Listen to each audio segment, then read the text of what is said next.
fresh off wrapping up the new season of Mayor of Kingstown, which he co-created and stars in. Now, Hugh Dillon is switching gears, rock and roll as lead singer of the Headstones and headlining Crewfest for the Friday night in Brantford. Hugh Dillon, do you sleep at all?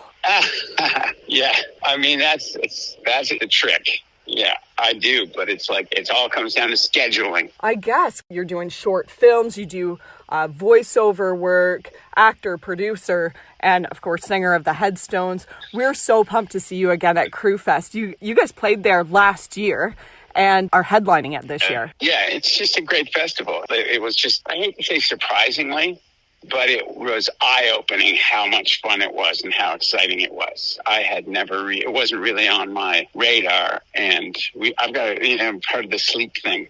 I've had a great manager for my entire career. So he organizes stuff. Bernie Breen, he used to manage the HIP and all sorts of stuff. So he, this was on his radar. I didn't think much about it, and I showed up, and it was really well run and really exciting and a lot of fun. So it's like, that's what you look for.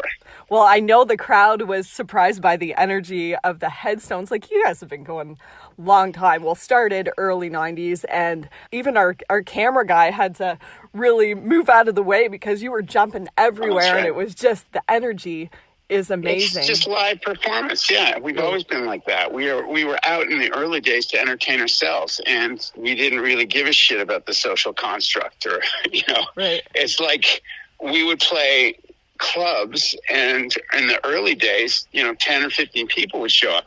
So there's you on stage, us on stage, and we would all, not just me, get off the stage and move to the dance floor, and then you engage with the people who are drinking and hanging out, and then it becomes communal, and it becomes a cool experience for everybody because it isn't us or them, it's us. And the festival circuit right now, there's so many 90s bands. Like Biff Naked played at that festival last year on that weekend with you guys. But you just got done on July 3rd. You guys played the Bowl in Toronto with the Tea Party, Biff Naked, I Mother Earth, Trouble Charger. It's so awesome to see these 90s bands. And I know some of those guys took big breaks like you did. What you guys had an 8-year hiatus there, and it's so happy to see you guys rocking it out again for, us 40, 50 somethings that we can go party. It comes down to writing. If we're not into it, how can you fucking expect an audience to be into it?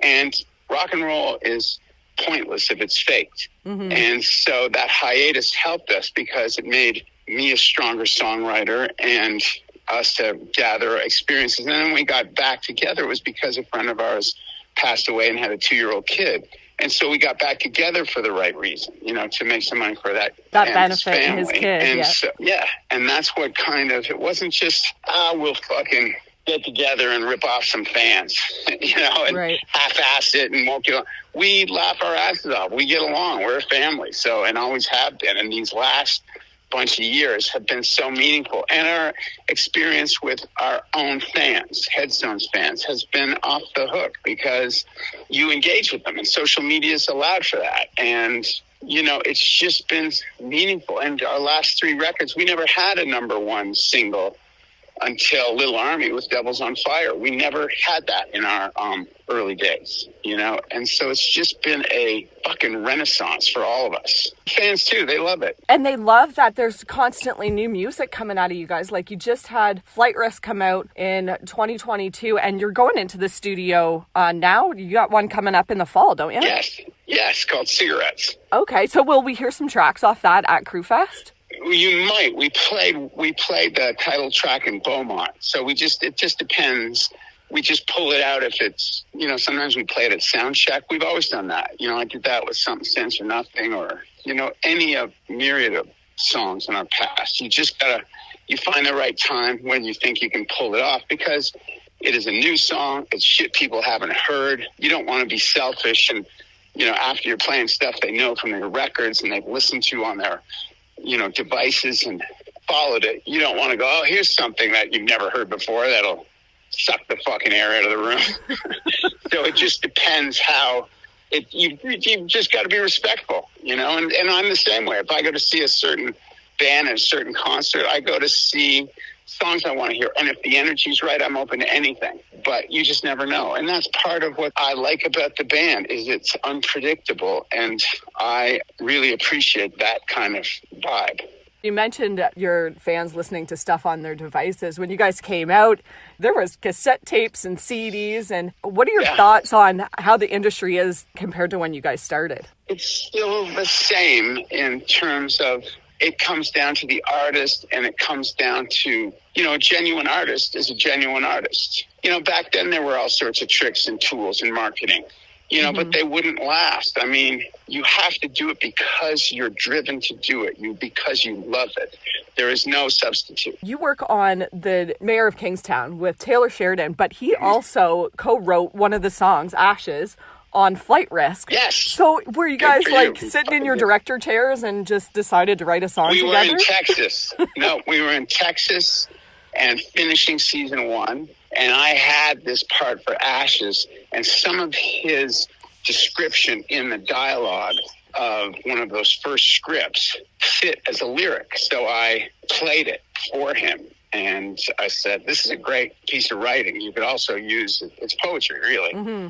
And it fits in this song, Ashes. And he listened to it. He's super focused, and he's, he doesn't take anything lightly. So it was like, what do you think? And for me, it's super gratifying when, he's always been my mentor, and especially with acting and script writing and producing and making Mayor, that the minutia he could take in and recognize that does work. That's a great song. Yeah, go ahead.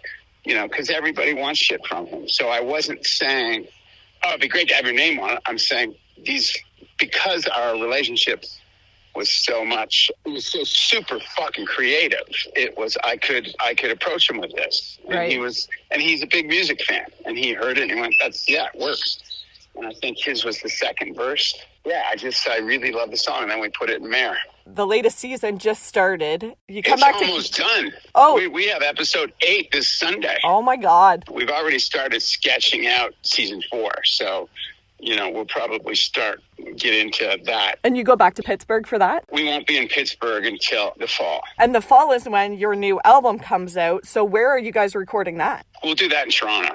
You had mentioned the Tragically Hip, and your manager did stuff with them too. You guys recorded at the Bathhouse a couple albums, didn't you? A few times. Yeah. We loved it. Yeah, it was just very special. I had gone back so far with those guys, and at the time it was there's also something very communal about that place. The whole band moves there and lives there and makes the record. And there's something kind of incredible about that. And I've recorded there a lot, and it was just very meaningful for us. And I remember just some of the songs that we recorded there. And I recorded Kingston there.